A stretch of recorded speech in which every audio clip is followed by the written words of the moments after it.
Strange Shadows, a Clark Ashton Smith podcast.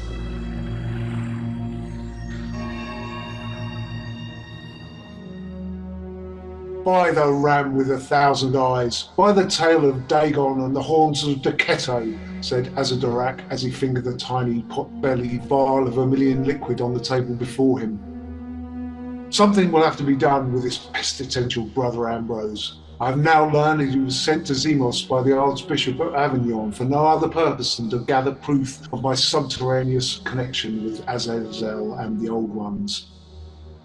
He has spied upon my evocations in the vaults, he has heard the hidden formulae, and beheld the veritable manifestation of Lilith, and even of Eog-Sotot and Sodak-Gui, those demons who are more ancient than the world. And this very morning, an hour agone, he had mounted his white ass for the return journey to Viones. There are two ways, or in a sense there is one way, in which I can avoid the bother and inconvenience of a trial for sorcery. The contents of this vial must be administered to Ambrose before he has reached his journey's end. Or failing this, I shall be compelled to make use of a similar medicament. Greetings, folks. Welcome to Season 3, Episode 2 of Strange Shadows, the Clark Ashton Smith podcast. The voice you heard there was Mr. John Houlihan of Modiphius, reading an excerpt of the story that we are going to be covering today. I'm one of your hosts, Tim Mendes. And I'm the other one, Rob Poyton.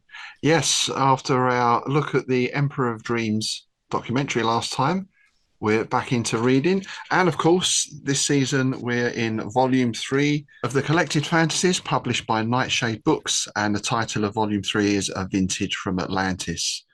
And we're starting with, I think this is a personal favourite of yours, isn't it, Tim? It is indeed, yeah. It's one of Smith, very typically Smith, a bit saucy in places.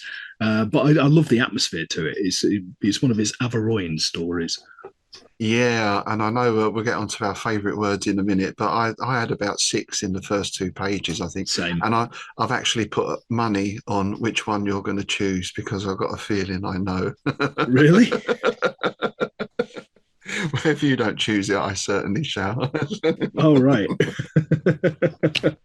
I just wanted to say as well, before we start, I wanted to mention the foreword to this because, you know, each of these volumes is a foreword. Mm-hmm. And the introduction in this volume is by Michael Derder. And there was something he said that I thought was really interesting.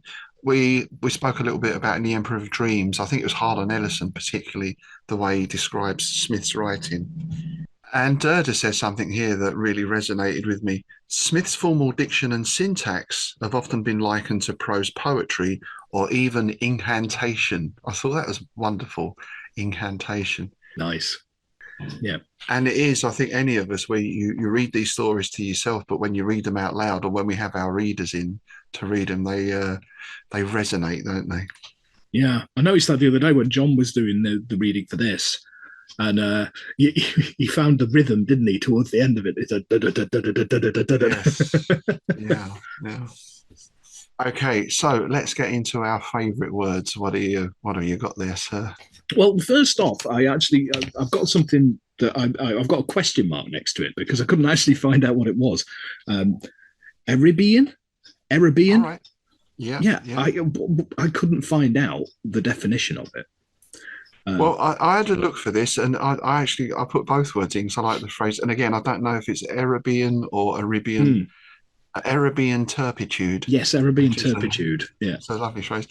I think, and I'm sure listeners will correct me if I'm wrong. I think it relates to Erebus, the god of darkness and the underworld. Yeah, I did wonder. Yeah, that's my guess, but because I couldn't find anything else vaguely similar.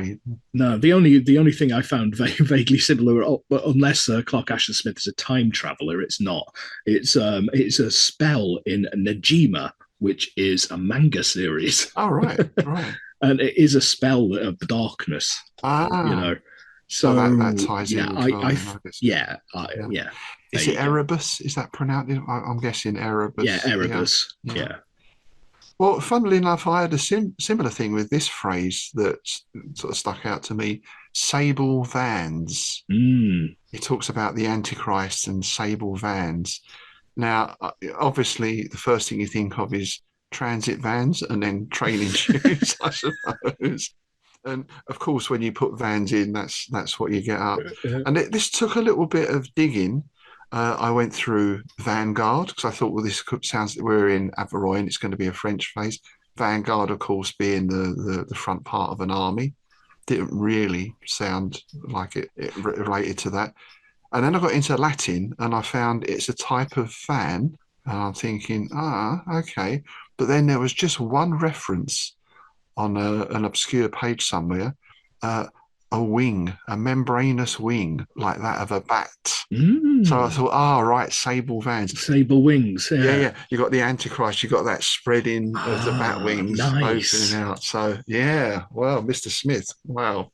Yeah. Great phrase. Yeah, there were some great phrases in this because my next one that I got was a phrase as well. Umbrageous meanderings. Now, umbrageous, it means the shaded by trees, the shadow cast by trees. All right, yeah. Yeah, because he's talking about that, like a meandering path shaded by trees. I thought it was a beautiful phrase. There were a couple of others that I had to look up as well. In fact, a few. Missals, which I think we might have seen before. That's not missiles, that's missals, which is simply a liturgical book that's used for mass. So that explained that one. Yeah. Aspirates was a good one. It's on about breathing, aspirated consonants, that kind of thing. So when you talk and you're sort of breathy speech kind of thing. The bane of podcasters all over Indeed. the world. Yeah, and that I do it. It drives me insane. I don't know how to stop it. I know it is. It's a difficult thing, and I notice it now a lot when I listen to things. And the other thing I notice is when people do that kind of S. Sibilance. Sibilant S. Yeah. That's the other one. The old top. Yeah. Oh, I was listening to a podcast recently, a wargaming podcast. And it was kind of interesting. It was a topic I was interested in, and the talk was all right. One of them was eating and drinking. Oh, no. No, don't do that. Oh, no. Oh, that's just, oh, God. Awful. Yeah. You've got somebody munching away while you're there. Yeah, and you're on headphones as well, We'll have none of that here, dear listener. Yeah. Don't be concerned. I hope he was eating anyway. All right. Well, as you said that, I'm going to say the word that I thought you were going to choose. Go on. Lubriciousness. Oh, awesome. Nice. Which, of course, has implications of lubrication. Indeed. But also means to act in a lustful or lecherous way. Lubriciousness. Marvellous. Sort of thing you can expect Kenneth Williams saying in Carry On Screaming or something. Brilliant word. And did you see this now? I'm going to butcher the pronunciation of this as well. Interlocutor? I actually got this down here because I had to look that one up. Yeah. Interlocutor. Right. Yeah. And that's kind of like a go-between, right? Like a translator or even like a lawyer or someone like that, sort of. Yeah, it's sort of, it is basically that. It's somebody who takes part in a conversation as a sort of mediator sort of thing, a go-between. Probably best way of describing it, yeah. Yeah. So I think I had seen that word before, but I had no real clue what it meant. Yeah, I was the same. I was like, I recognised it, but I think this is the first time I've ever actually looked up what it actually means. Yeah. Yeah, my last one would have to be, I know what it means, it's obvious what it means, but I just love the word bituminious. Bitumen, right? It's because he's on about like, the fires of hell, that bitumen smell. Yeah, and I'll choose one last one because, again, this one was totally unfamiliar to me. Painim, which is, I suppose, a derogatory term, really, for a pagan or a heathen, particularly a Muslim or Jewish person. I guess we're talking medieval Christian perspective here, aren't we? Yeah. No, I don't know that one at all either. Yeah. So, but having said that, I mean, there's so many other phrases here: adulpated bigots, tonsure, phlegathon, magistral. There's so many. There's so many words in this, and I thought this was really nice after a little break, coming back and starting with this story because within the first line, I thought, yes, we're back in Smith territory, aren't we? Yeah, this is Clark Ashton Smith in capital letters, isn't it? It's like the first couple of pages are just so quotable. He was like, I must remember that insult, and I must remember that insult. It is only because it's basically a 2-page rant, isn't it? Yes, It's great. It's absolutely brilliant. So, what was the publication and history of this? Are we got the usual right rejection for this one, or did it go? Well, we'll see. The story was originally titled "The Satanic Prelate." He started it in late April 1931, but then put it aside so he could work on The Hunters from Beyond. And he finally completed it on May the 21st. Now, he subbed it straight away to Weird Tales, and it was accepted. First time. Oh, my word. Run up a flag, put out the bunting. Yeah, first try of getting it published, and Farnsworth Wright basically snapped his hand off, which is really strange when you consider that the other Averoian stories, like Malneon and things like that, Wright wasn't interested at all. It is, isn't it? And this is no less rich in tone or no less baroque in language. No. And also, in a sense, it's, potentially not maybe overly controversial, but it's about dodgy practices in the church, right? So there's that religious angle. Well, yeah, from both the the protagonist and antagonist, basically. Yeah. I wonder if this is a sign that Smith was, starting to get a following in Weird Tales, and obviously Lovecraft has been backing him. Perhaps he's picking up a bit of momentum at last. Well, yeah, hopefully. Because, at the end of the last series, I went back and I looked back at some of the letters that were sent to the Erie in Weird Tales. And each time a Smith story appears, there is some mention of it. And it's usually, this was my favourite, or this was awesome. So you'd hope that Farnsworth Wright was taking note of this, because that's his reader base, right? That's his bread and butter. So he should be trying to keep them happy. Absolutely. Yeah. I have something on this one that I found this morning from the the previous year's issue, right. But I'll read that at the end. I've also got another little bit to do at the end as well. Okay. Good.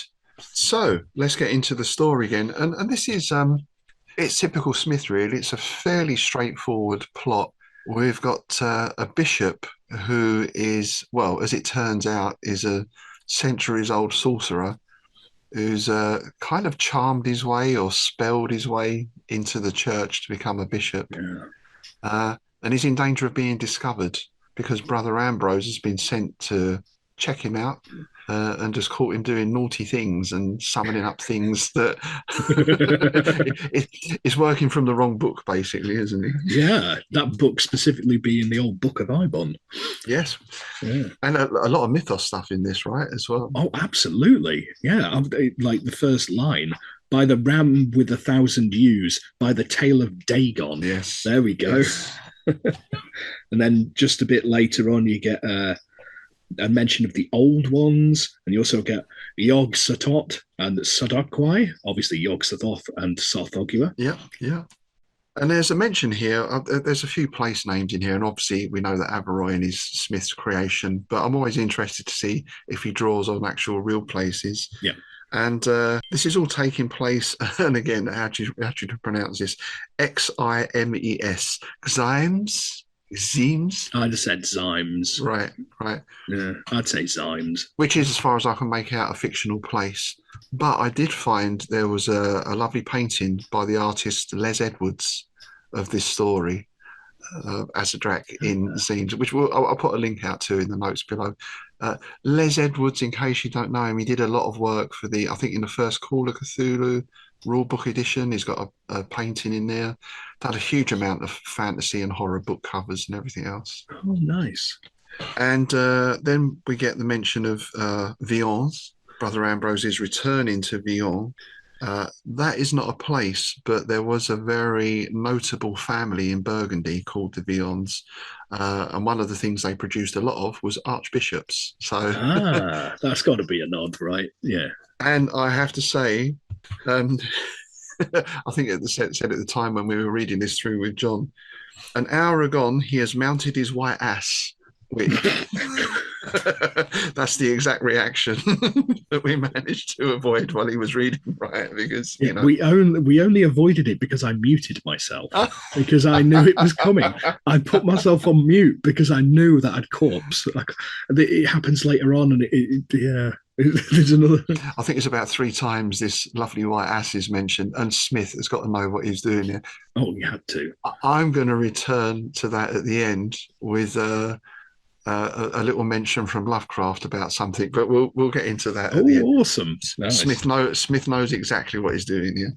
Of course he does. Of course he does. Well, the whole tone of this, like after the beginning portion, portion is probably a good word to use because there's a definite rompy pompy going on in this one, isn't it? Oh yes, time traveling rumpy pumpy. Lots of it. So we've got Bishop Azédarac, who's our bad guy, if you like. We've got Brother Ambrose, who has discovered him. We've got the bishop's assistant, his kind of right-hand man, who's called Yehan Mauvasoir. And again, apologies for pronunciation. So again, I looked up this name and I thought, is this perhaps the name of someone? Now, Mauvais soir is French for bad night or wrong night. Oh, nice. So I thought that was a nice implication. And I was also thinking bad night, dark night. And then I started thinking,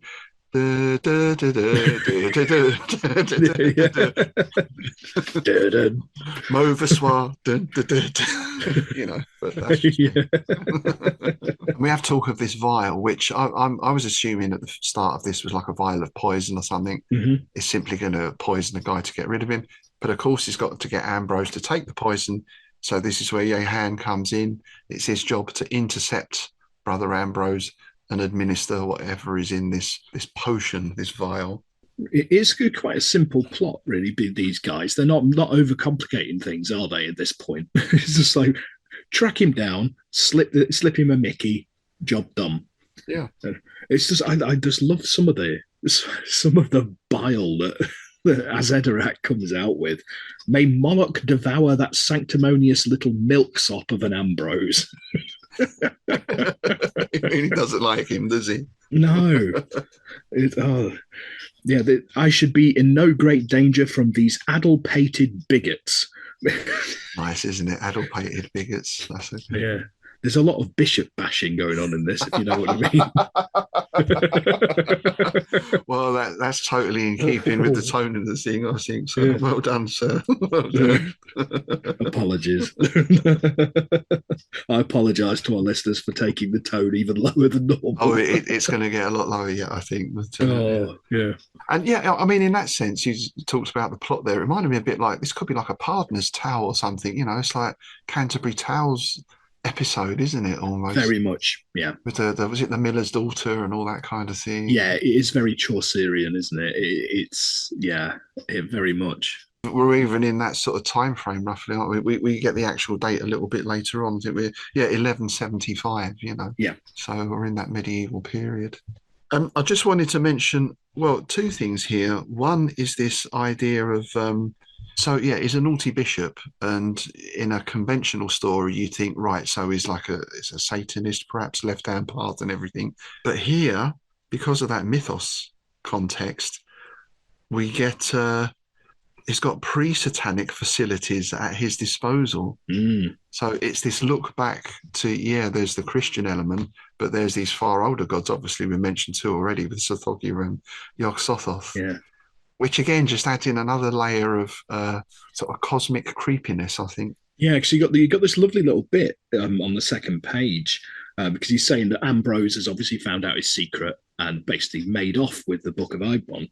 As you know, I had replaced the former binding of the aboriginal subhuman skin with the sheep leather of a Christian missal, and had surrounded the volume with rows of legitimate prayer books. Ambrose is carrying it away under his robe as proof conclusive that I'm addicted to the black arts.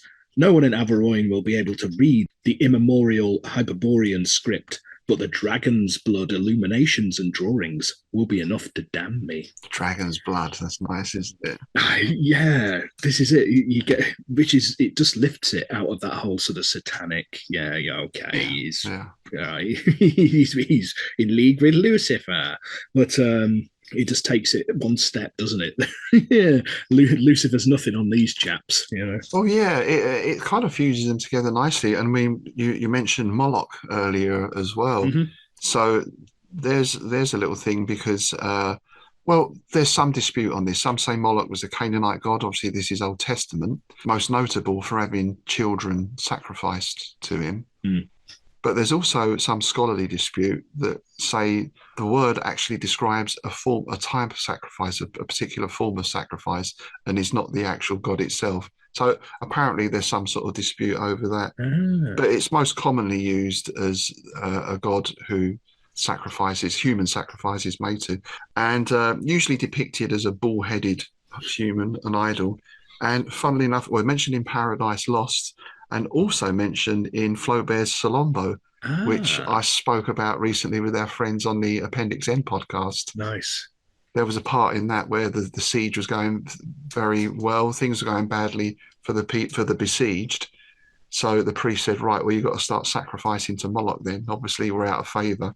So they're sacrificing their own children to the god to try and save their own skins. Very grim stuff. It's also, interesting that, because it's also what's behind the Paranormal Activity movies.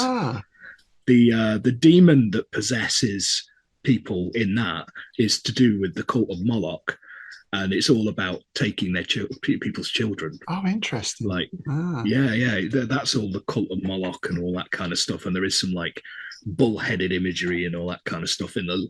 Not so much in the first one, because I don't think they thought about it that much. It was one of those, it's just like, yeah, let's shoot some ghost stuff, right? But as the series progressed and the lore got deeper, that's kind of what the deal is there. I wonder if there's later echoes there with characters like the Pied Piper of Hamelin and that sort of thing as well, leading the children away. Yeah. Oh, nice. Yeah, I didn't think of that. Interesting. So again, with this that Smith is not just plucking these names. You think, oh, that sounds like a good name. He knows what this is about, right? And again, it gives it that depth, doesn't it? Yeah, it's interesting. We've talked about before how he did all this pre-Google, right?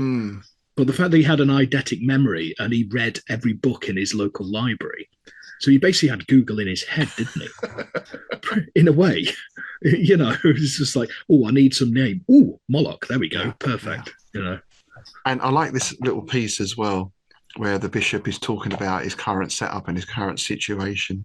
I'm very comfortably situated here in Zines, and the lot of a Christian bishop who lives in the odour of incense and piety and maintains in the meanwhile a private understanding with the adversary, capital A, is certainly preferable to the mischancy life of a hedge sorcerer. So being a sorcerer is a sort of bit of a dodgy occupation. He's got a nice cushy number here.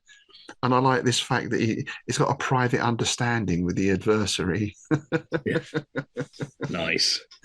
So that's your classic satanic pact. Isn't it? Yeah. But then with that mythos thing layered on top as well. Yeah. Yeah, so basically he tells his right-hand man to go and do this, and I just love the line that ends this sequence. It's another bit of another bit of skewering here. Is the next emissary from Vions, I assure you, will find nothing to report but saintliness and bead telling. Brilliant. Nice.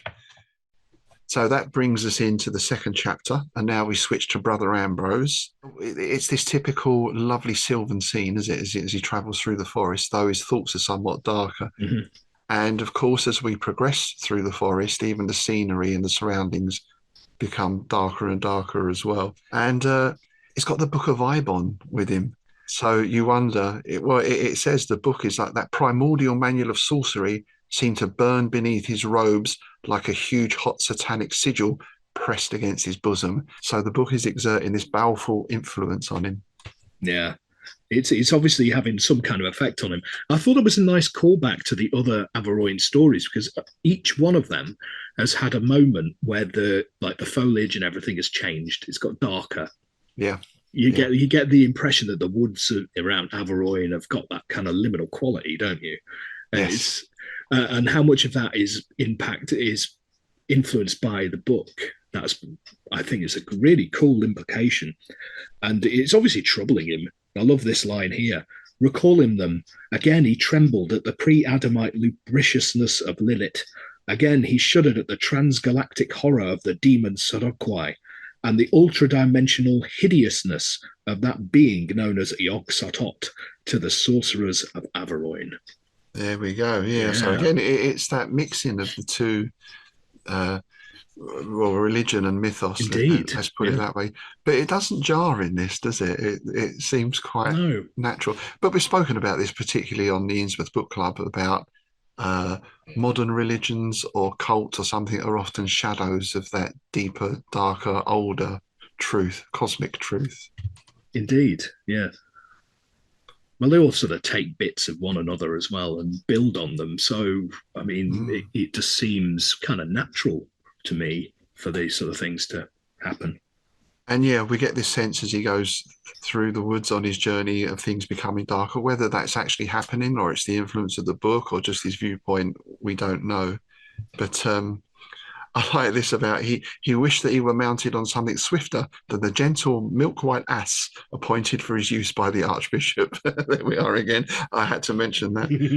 He was dogged by the shadowy intimation of leering gargoyle faces, of invisible cloven feet that followed him behind the thronging trees and among the umbrageous meanderings of the road.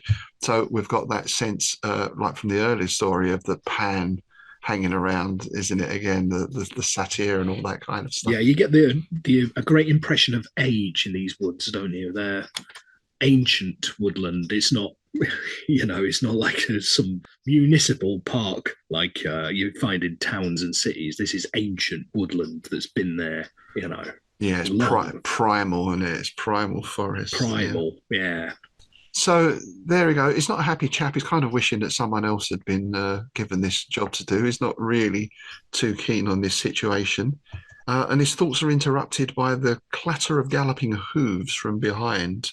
And I like this. The emergence of a centaur from the oldest wood of paganism could scarcely have startled him to a keener panic. But no, it's just a horseman. A very human horseman on a fine black steed with opulent trappings, a bushy bearded man of obvious consequence.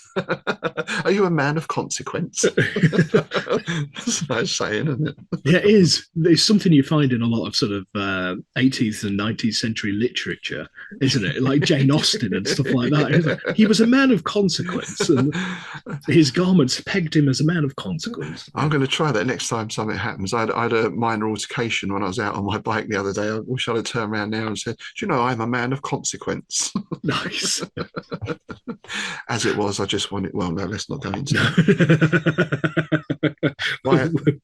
We don't condone violence here. No. Did the finger of doom come out? Look. I just rode off because it was only going to go one way. Otherwise, I thought I'm just going to get out of this and, be the bigger man. There we go. So this reassures him, all right, there's another human around. It's not some sort of monster or demon or ghost. And this rider doesn't stop. He just nods, overtakes him. But this is the chap who he's going to meet later on at the inn. The Inn of Bonne Jouissance.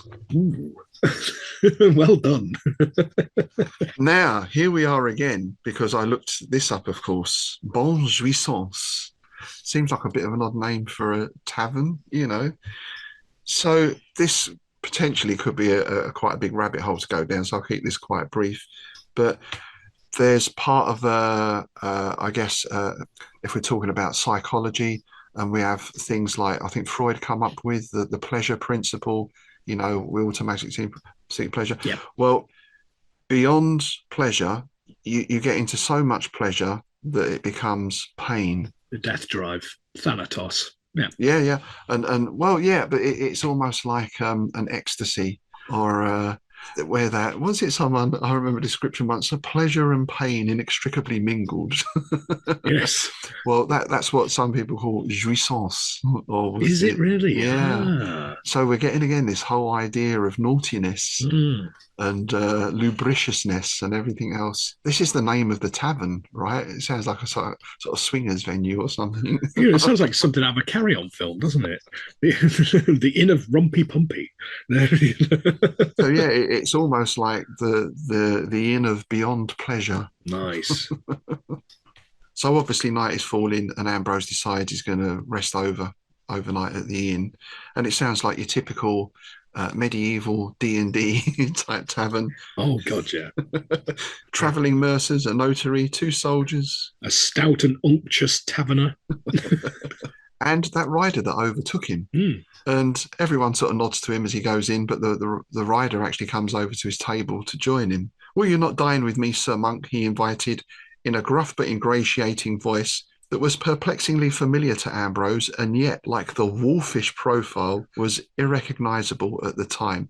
So he's already got a bit of a suspicion about this guy, who introduces himself as Sieur des Emeaux from Touraine, at your service. And of course, this is the bishop's man here with his vial. This is Mr. Bad Night. Yeah. I'm going to have that in my head every time now. And as you said, he slips him the Mickey. The drinks are poured. Pretty much, yeah. He doesn't really hang about, does he? No. They have a little chat. He ascertains that it's definitely Brother Ambrose. And then, let's drink to your health. Have some red wine. He places 2 goblets, which I thought was a nice touch. And he's like, I've got a couple of vintages here. And you being a monk, you've probably got a more refined palate than I, and you can tell me what they are. So that was quite a nice sort of, playing on his vanity almost, Yeah, making it hard to refuse. Yeah. Well, I mean, somebody placed a couple of glasses of booze in front of me and was like, "Can you help me out, figure out what these are?" Oh, well, absolutely. I can help you with them, But Ambrose does notice, doesn't he? He makes his spot hidden roll. That he thinks that one of the goblets already contained a small amount of some sanguine fluid before the wine was poured in. But he might have been mistaken. Could have been a trick of the light. And the colour is going to be very important later on, of course. Yeah. And just as he's about to quaff, he sort of, there's been some kind of jiggery pokery going on here, hasn't there? There's been some kind of spell, so he didn't recognise this guy. Yeah. But it sort of starts to waver, doesn't it? He was like, "Oh no, this is what's his face," but it's too late. Yeah, because you get the impression that this guy's not wearing like a fake beard and prosthetic nose kind of thing. It is something more than that. And even when he goes, the suspicions make him falter perhaps in taking the drink, but then we get this element of the cold hypnotic eyes. He was powerless to refuse. So yeah, there's something more than just the disguise going on. Yeah. His memory told him that the thin, pointed features behind the square beard were dubiously similar to those of Jehan Moivassour, whom he had often seen in the household of Azédarac, and who, as he had reason to believe, was implicated in the bishop's sorceries. He wondered why he had not placed the resemblance before, and what wizardry had drugged his powers of recollection. Even now he was not sure, but the mere suspicion terrified him, as if some deadly serpent had reared its head across the table. Yeah, it's a lovely passage. It is. And I suppose this guy's like Sorcerer's Apprentice, isn't it? Because I think we learn later on he was there back in the day. Yeah. With Azédarac as well. So he's like an apprentice or a familiar type, or is his Igor? Yeah. Chief acolyte. Yeah. And we get another nice little classical reference here from Smith. He felt that his worst fears had been justified. The wine burned like the liquid flames of Phlegethon in his throat and on his lips. Nice. So Phlegethon is the river of blood in the 7th circle of hell, according to Dante. And that's where the souls of those who have been violent in life are boiled perpetually. Nice. Yeah, I remember that. I remembered that from several goth songs. Cool. Probably that's a band name, isn't it? That's got to be a band name. Oh yeah. Yeah, not that I can think of, but it should be. Yeah. I think it appears in Clive Barker's Jericho as well, the video game, Oh, right. because you Okay. end up in the rivers of blood in that, Ah, in the circles of hell. So I think it's referenced in that as well. yeah. But we get this sudden switch around because we go from the liquid flames of Phlegethon to this unbearable cold, an icy whirlwind. And we get this very typical Smith scene we've seen quite a few times before, where people travel to somewhere else. It might be through the telescope, it might be through drugs or some sort of ritual. But this disassociation, this feeling of falling and floating. The walls of the inn had flown like receding vapours, the lights went out like stars in the black mist of a marish, and the face of the Sieur des Emeaux faded with them on the swirling shadows, even as a bubble that breaks on the milling of midnight waters. That's a great line, isn't it? Midnight Waters. Now there's another band name. Yeah. Yeah. So yeah, it's another one of these Smith transportations. Yeah, he does like his, but they're all different. They're all slightly different in the way they do it. Some of them are vertiginous, some of them are like a melting, some of them are like a whirlwind. They're all slightly different. Yeah, and it's a different mechanic each time, isn't it? In this case, it's through the drug. Yeah. So yeah, that gets us into chapter 3, where Ambrose finds out he's not in Kansas anymore. Well, he kind of is. He is, yeah. He's exactly where he was. He's just not when he was, pretty much. So he kind of starts and comes to, and all that weirdness fades. He was sitting in broad daylight on a large square block of roughly hewn granite. Around him, at a little distance beyond the open space of a grassy glade, were the lofty pines and spreading beeches of an elder forest, whose boughs were already touched by the gold of the declining sun. Immediately before him, several men were standing. Now, this is something that just struck me, actually. This square block is obviously some type of altar. Yep. The men, it turns out, are druids, because we've gone back to, well, sort of Dark Ages, really. I think the year turns out to be 475. That's the one. Yeah. He finds out later on. So it's gone back a fair time. These druids don't appear at all surprised at his appearance. I mean, they grab him and they're going to sacrifice him. So was there an element of them summoning something as well? Or was there a ritual that was going on at their end as well? That's an interesting point. Yeah, because they're just sort of there. Maybe they're in league with Azédarac all along, you know. It's maybe he does that quite a lot and sends them back to this. It could be, yeah, it could be. I mean, it's incredible control in this potion, isn't it? To get that exact, I suppose the space is the space where he was. That comes out later on, but to get that very precise time, I mean, you know, you can't even run a bus on time these days, let alone send someone back to that exact moment. There's another interesting implication here, because if you think about it, if he's exactly where he was, just displaced in time, not space, that would say that the Inn of Rumpy Pumpy was built on this site of druidic worship. Of course, yeah, that makes sense. Yeah, now that actually happens quite a lot. Yeah, well, especially in this country. Oh yeah, you know, you go around these places that are built on old, like St Paul's, Glastonbury, the Tower of London. I mean, most of your cathedrals, I imagine. Yeah. Oh yeah, most churches are built on something older. Yeah. You know, which is like the premise of the great found footage movie Borderlands.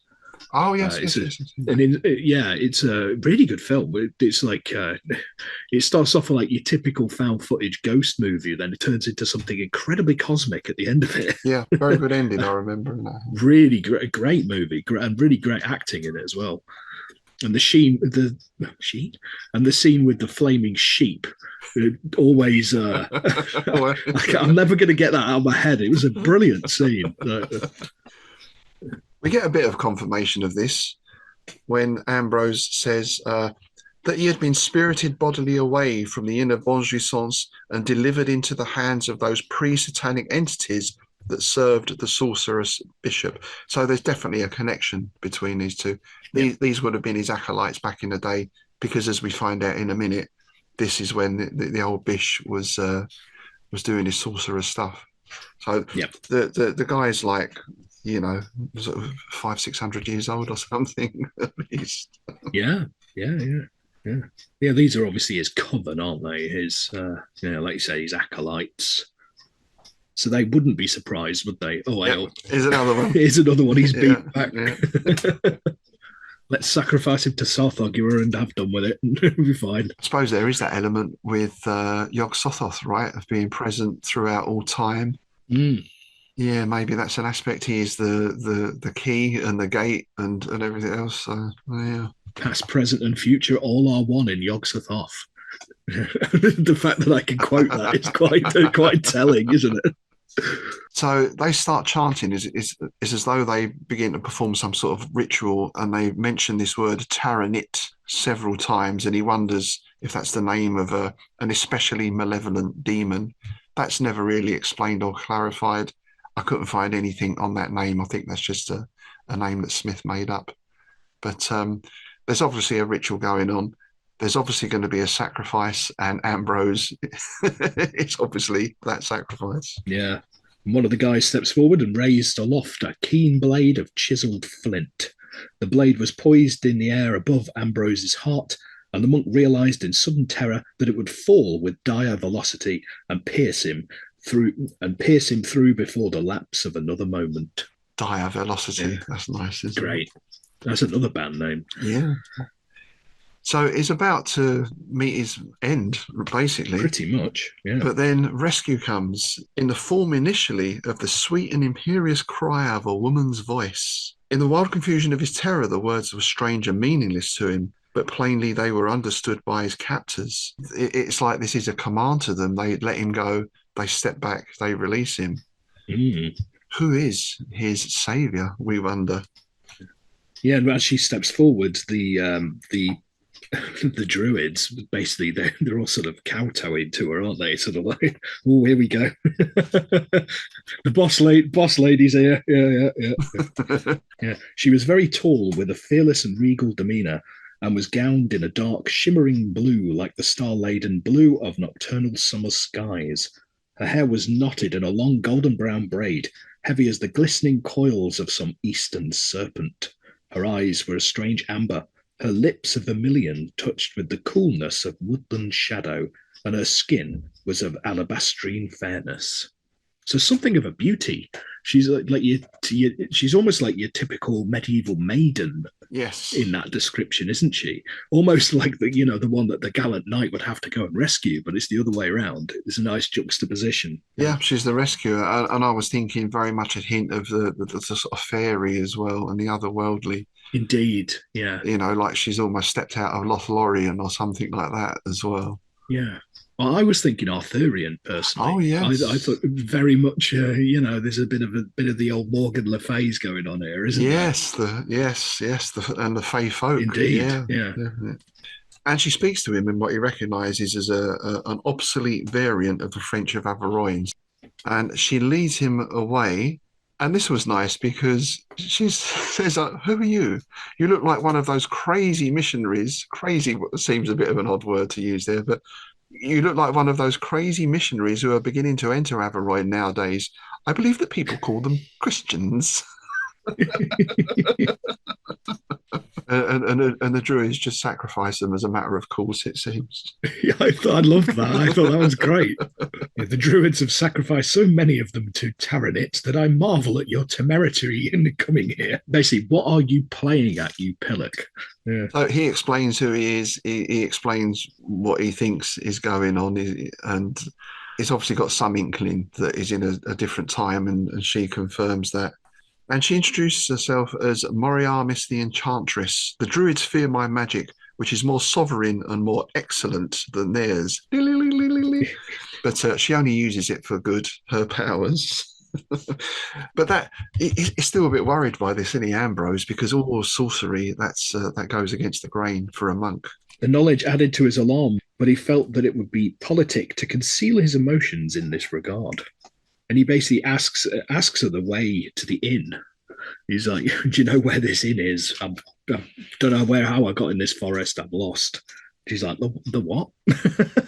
Yeah, he tries a few names, doesn't he? What about Zims or Vions? And the only one she's familiar with is Averoigne. She says, well, yeah, this is the forest of Averoigne. And he says, oh, it's all the doing of that abominable sorcerer Azédarac, I'm sure. And at the mention of that name, she starts. Yeah, I like the fact that it turns out that she used to live next door to him. So they were neighbours. What a street. You've got the good sorceress in one house and you've got the evil wizard in another. I thought it was really... You've got them druids around the corner making a fuss. Yeah. The druids down the road. Yeah.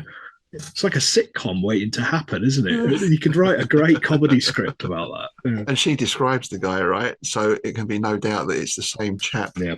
Tall and a little grey with hot dark eyes and a proud half-angry air and a crescent scar on the brow. So, yeah, it's definitely our chap. So this is where we learn that this sorcerer is hundreds of years old. And they weren't friends. They didn't get on. No. You had neighbourly disputes, probably over boundaries or it's my pink half of the drain pipe or something, There's a Bonzo's reference for you. Oh, my nice, pink half of the drain pipe. Half of the drain pipe. Marvellous song. Yeah, and Mauvasoir was around at that time as well. So again, we know that the assistant, the apprentice, is also many hundreds of years old. So his name was Melchior back then. Yeah, I couldn't find anything for that. Melchior, no idea. Melchit was the only thing that came close to me, which obviously wouldn't have been a thing for Smith. No, yeah. And I got Melker as well from Doctor Who. Again. And this is where he learns that it's the year 475, so he's stuck in the middle of the Dark Ages. Yeah, and the Druid altar on which I found you is probably located on the future site of the Inn of Jouissance. Yes, he's kind of incredulous now, isn't he? The classic, but how can such things be? Which is... do you think that's an Ambrose Bierce reference? Oh, yes. Yeah. And this is where we get into the cosmic element, I guess, with her explanation about how the past and the future coexist with what we call the present and are merely the two segments of the circle of time. We see them and name them according to our own position in the circle. So again, that goes back to our Yog-Sothory, I guess. Mm. There's no past, present, or future. It's all intermingled. All is one in Yog-Sothoth. Yeah. Yes, it's all just a matter of perception. Yeah. And I'm sure that if I say that once again, he's going to appear. Yeah, if the podcast suddenly stops at this point, then we might pop up in Dark Ages Britain. What's Dark Ages Brighton like? Dark Ages, still Dark Ages Brighton, mate. Yeah, certain parts of it are anyway. Yeah, well, when it comes to adulpated bigots, there's no shortage of those either, is there? Absolutely not. Yeah. She leads him to her tower. She's got the archetypal wizards or sorcerers or sorceresses tower. Very nice little Desres in the middle of the forest. The serving woman brings him milk and wheaten bread, and he suddenly realises how hungry he is because, of course, he didn't really get a chance to eat at the inn. And he hands her the Book of Ibon, doesn't he? There's no real thought about that. It's like, I've got this in my pocket. What do you make of that? And she recognises it. Yeah, it's indeed the property of Azédarac, who was formerly a neighbour of mine. I knew the scoundrel quite well. There's a lovely line here about the tower, which says a lot about Brother Ambrose, doesn't it? So the interior of the tower was neat and clean and homelike, though with furniture of a ruder sort than to which Ambrose was accustomed. What was he expecting? Plush cushions? There's no leather upholstery or anything like that going on. Yeah. No glass in the windows or anything like that. Yeah. But yeah, she seems quite familiar with the Book of Ibon, and she explains a little bit about it. And then she works out through this, right, well, this is how you arrived here, because one of the spells or incantations or recipes in this book is to do with time travel. And we get these certain filters blended with potent spells and possessed of unique virtue that would send the drinker backward or forward in time. There's a crimson vial for the past and a green one for the future. So then that ties in with what you saw in the goblet. Yeah, I like the fact that they're red and green, stop and go. Yeah, primal again, isn't it? That's just and it just so happens she's got one of each in her cupboard. which is handy. Yeah, I like the fact that she basically stole these, didn't she? Out of womanly curiosity from his hidden store of filters and elixirs and magistrals. I could have followed the rascal when he disappeared into the future if he had chosen to do so, but I am well enough content with my own age, and moreover, I am not the sort of woman who pursues a wearied and reluctant lover. There we are. There's we the have it. implication. So they were a little more than neighbours at one time, and obviously had a falling out. Yeah, there's another line where I thought, oh, that's quite subtle, but obvious implications that them two were getting it on at one point.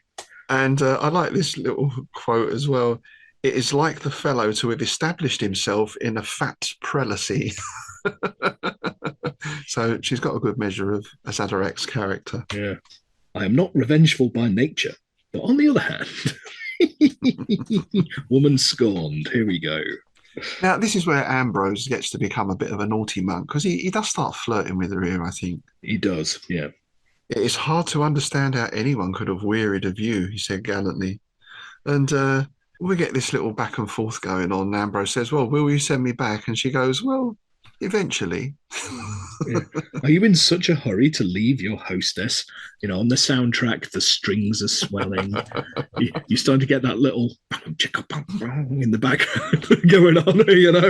You know what's coming on. Oh, he sets the scene, doesn't he? The sun had fallen beyond the pines. Soft twilight was beginning to invade the tower. The maidservant had left the room. Moriamis came over and seated herself beside Ambrose on the rough bench he was occupying. She fixed her amber eyes upon him with a languid flame in their depths, a flame that seemed to brighten as the dusk grew stronger. Without speaking, she began slowly to unbraid her heavy hair, from which there emanated a perfume that was subtle and delicious as the perfume of grape flowers. I love this next bit. Ambrose was embarrassed by this delightful proximity. I'm not sure that it'd be right for me to remain after all. What would the bishop think? And she says, oh, don't worry, because he's not going to be born for at least 650 years. Yeah. It is classic porno setup, isn't it? It's brilliant.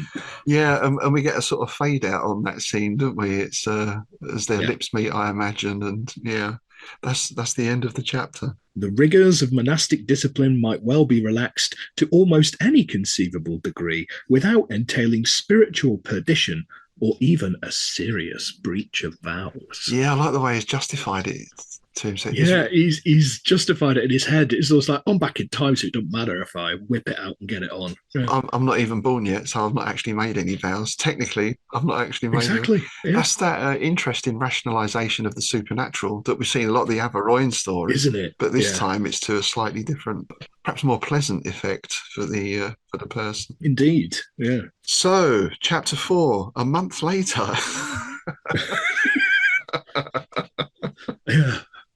Yeah, that did make me smile. It's just like, well, he's had a hell of a month, And they're back by the altar. We've got a gibbous moon, of course. And Moriamis is saying to him, must you go after all, in a pleading or regretful voice? But Ambrose, to his credit, he's got his sense of duty. He's got to get the book of Ibon to the archbishop. He's got to reveal Azédarac. He's got to, for what he is. That was his mission. That was his job. And Moriamis agrees and says, but I shall miss you and remember you as a worthy lover and a pleasant playmate. Yeah, pleasant playmate. I love that line. Yeah. Have you ever been described as a pleasant playmate? I'm not saying anything in public that might later on be used against you. Yeah. So she hands him the green liquid, which is cold and almost hueless in the moonlight. And he says, well, how precise is this going to be? Are you sure I'll get back to exactly when I was? And she says, yep, it's infallible, But just in case, perhaps take the red one with you as well. If anything bad does happen, you can always pop back here and everything will be fine. So he drinks the vial and he finds himself once more in the inn of Bonne Jouissance. Yeah. At the very same table, it seems. We've got another room full of people. But it's all a little bit unfamiliar. Yeah, the jolly innkeeper has been replaced by a right surly bugger by the looks of it, who turns out to be the man's son, doesn't he? But, Yes, and even the name of the place has changed. It's now the Inn of Haute Espérance, Espérance being hope. of which I've been the taverner for 30 years. Yeah, it was called Bonne Jouissance in my father's time, but the name was changed after his death. So obviously he's overshot his date is now in the future. Obviously, Ambrose says, well, I must carry on. Thanks for your time. I must get to Vion and give this stuff to the Archbishop. And he's like, but the Archbishop has been dead even longer than the innkeeper's father. So yeah. And on hearing this, because you can imagine in most inns or pubs, this guy just pops up out of nowhere pretty much and starts with all this crazy talk. So the crowd gathers around and everyone's listening to him. And of course, he mentions the name of Azédarac, the Bishop of Zims. Is he dead too? This is funny. Oh, you mean Saint Azédarac? Yeah, canonized. Yeah. Some say that he did not die, but was transported to heaven alive, and that his body was never buried in the great mausoleum reared for him. But that's probably a legend. No, it wasn't. I don't think he went to heaven, though. I like this, that Ambrose tries to question it, but the crowd about him had increased, and in spite of his monkish robes, he was being made the subject of rude remarks and jeers. The good brother has lost his wits, cried some. The wines of Averoigne are too strong for him, said others. And that's when we find out he's now in the year 1230. So yeah, 55 years overshot. But he says, I was here in 1175, that was when I was visited. And one of the old timers comes up with this old story, doesn't it? There's an old legend about a young monk who wandered in one evening and just vanished. But that was probably just some old drunk's tale. Yeah, so basically Ambrose is like, well, I've made a complete and total hash of this. I may as well go back and get some rumpy. so he pretty much, that's pretty much it, isn't it? He just unstoppers the red vial and off he goes. Yep. So he's back. The final chapter, the 5th chapter. He was back in the forest glade by the gigantic altar. Moriamis was beside him again, lovely and warm and breathing, and the moon was still rising above the pine tops. I bet it was. And this is where we get this nice little twist at the end, because she says, I thought you might return. And he says, perhaps the measurement was wrong in the filter, didn't quite make it right, so that's why you overshot. I hope you're not sorry. Ambrose proceeded to prove in a somewhat unmonastic manner that her hope was fully justified. That's such a delicate way of putting that, isn't it? Isn't it? Yeah. I love this last line because neither then nor at any time did Moriamis tell him that she herself had strengthened slightly and equally the 2 filters by means of the private formula which she had also stolen from Azédarac. Yes, nice. So she knew exactly what she was doing and exactly what was going to be happening. Yeah. He'd obviously made a good impression, hadn't he? Yeah. A very pleasant playmate. I don't think Ambrose is too put out by that. I don't think he's too upset, is he? Doesn't seem to be. It's interesting. It's actually a happy ending, pretty much. It is because, which is unusual in weird tales. Yeah, well, quite often in Smith, especially, it's more like there's that yearning for that lost love, isn't it? They don't get to return. We had the last enchantment, I suppose, where he brings his first love back, but it's not right, is it? It's not right. It's all gone a bit wrong.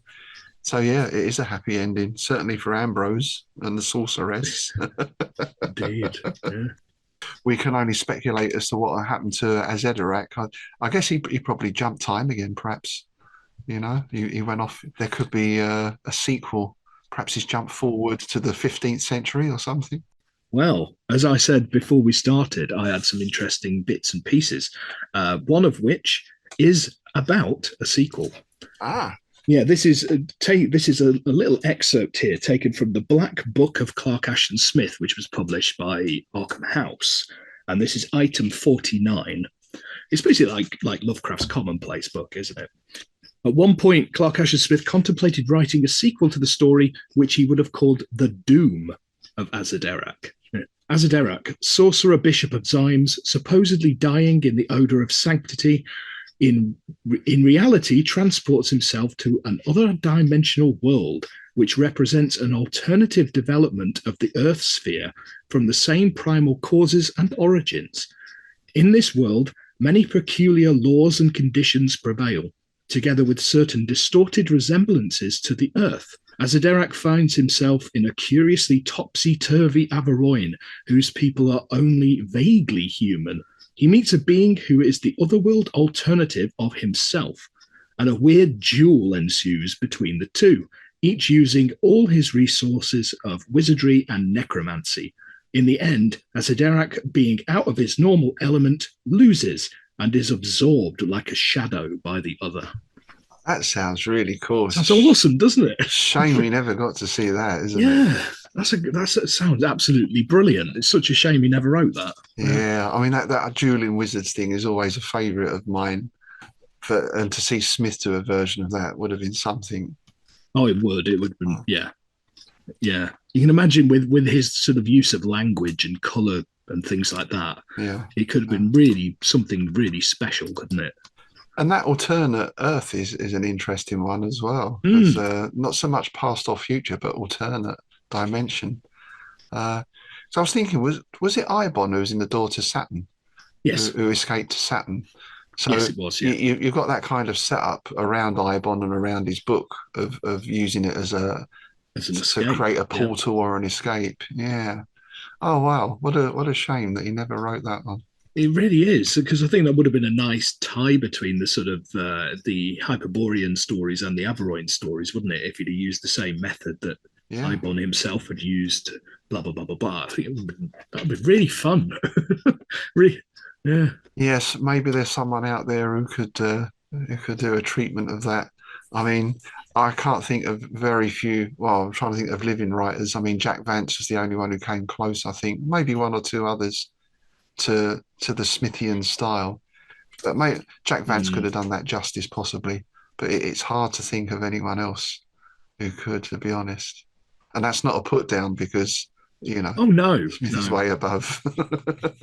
Well, it's the fact that he's so different to a lot of, especially modern writers. Because you know what we talk about quite a lot about that whole thing that Weird Tales wanted action and they want more character, less atmosphere, blah blah blah blah blah. That's even more so today. Most editors, I mean, I've been called overly wordy and florid. Yeah. You know, and I'm nowhere near Smith. I wouldn't even put myself in the same category. You know what I mean? It's that poetry thing, you know. And I think I said before, you know, I think we can emulate certain writers and take aspects of their style, but Smith can't even get close. No. It's like voodoo to me. Yeah, absolutely.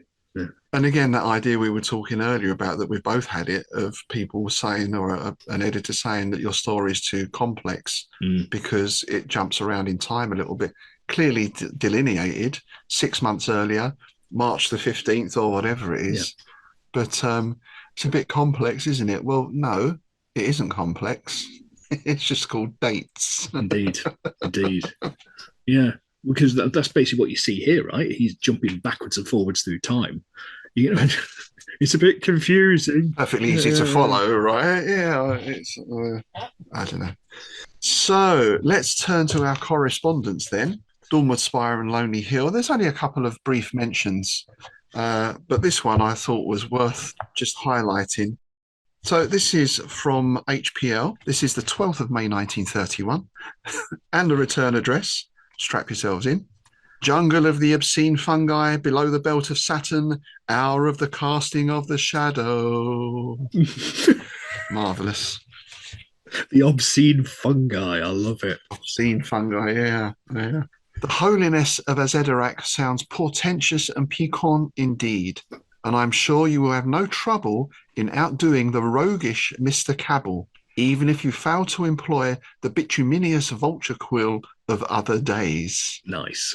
Mr. Cabell, that refers to James Branch Cabell, who was a sort of contemporary writer, maybe just a little earlier, and Smith and Lovecraft were both fans of his. He was notable for writing fantasy works, and his most well-known book came out in 1919, and it is called Jürgen, A Comedy of Justice.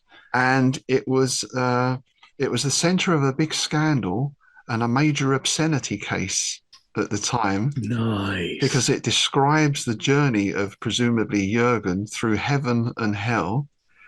And as he goes through, is seducing every woman he meets, including the devil's wife. That's awesome.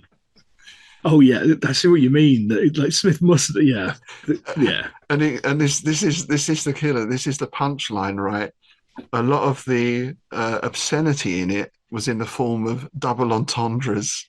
Oh, nice. We've got to get a copy of this book and have a read, because that just sounds so us, doesn't it? It really does. Nookie-nomicon and two-way inspiration right there. It's a yeah.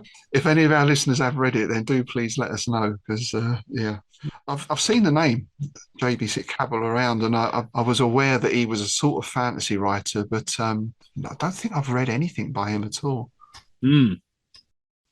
Right, because in the end of the last series, I decided I was going to look back and see if there was any letters, because it's nice to get a sort of contemporary view of what people thought about Smith's stories. So I decided I'm going to carry that on where possible.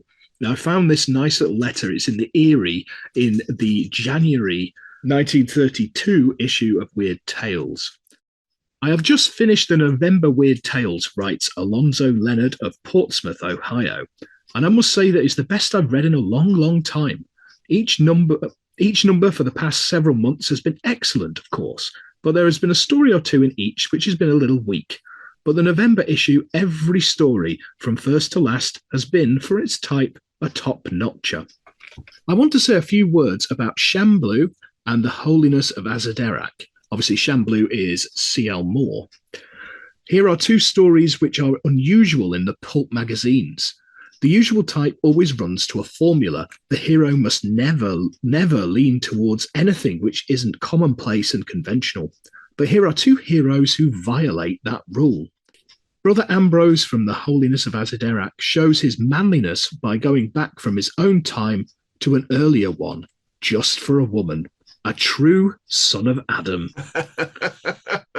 Nice. Yeah. So there we go. That's volume 3 started with a bang.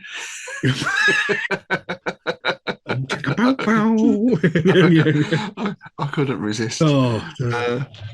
Top tier Smith, I think that one. I mean, some might say the plot is a little bit, it just so happens there's a little bit of that going on. But I think it works, and I love it. I think it's great. It does to me fit in, like we said, with that Canterbury Tales feel, or things like Carmina Burana. That indeed, that sort of very saucy medieval feel. Yeah, it is very, very Chaucer, isn't it? The monk being sort of corrupted by the pleasures of the flesh and all this. It's all, very much. And then with that added, so we've got the naughty bishop, the satanic bishop, but with that extra, as we said before, layer of mythos added on. That gives it its cosmic element, I think, doesn't it? Yeah, definitely. So, dear listener, please do let us know what you think. Let us know if you've read Cabell. Let us know if we've pronounced anything wrong. If we've pronounced everything wrong, I think today. I was going to say it'd be easier if you pronounced anything right. Quite a struggle, that one, isn't it? So next time we're covering The Maker of Gargoyles, which is another excellent story. Yeah, that's another Averoigne story, isn't it? I think it is, yeah. It's set in it's the Cathedral of Vians, I think. So that's the one, yeah. So the place that Ambrose is going back to is now in the next story. I'm not sure if it's the exact same sort of time frame or whatever, but that'll be interesting. I think, like we said before, Smith really enjoyed writing the Averoigne stories, didn't he? He did, yeah. You can tell in the language. It's like we said before about them first couple of pages. The language in that was just, it made your head spin. It was that good, Yeah. So yes, please do join us for that next time. And as we said, any comments or questions or suggestions about the show, do let us know. We have had a few comments in. We'll read those out next time. I just also want to say a huge thank you to all our listeners and patrons and subscribers, because we got notifications last week that Strange Shadows has hit 5,000 downloads, which is amazing. So thanks, everyone. That's brilliant. Yeah, thank you very much. And speaking of patrons, we'd like to welcome a new patron to the fold, Barbara Reed. Thanks very much for signing up, Barbara. Much appreciated. If you'd like to join Barbara in supporting the show, please check out our Patreon page. where you get bonus content to Strange Shadows, and of course the Innsmouth Book Club and various other delights await as well. So thanks again for joining us today, folks. It's goodbye from me, Rob Huyton. And it's goodbye from me, Tim Mendes.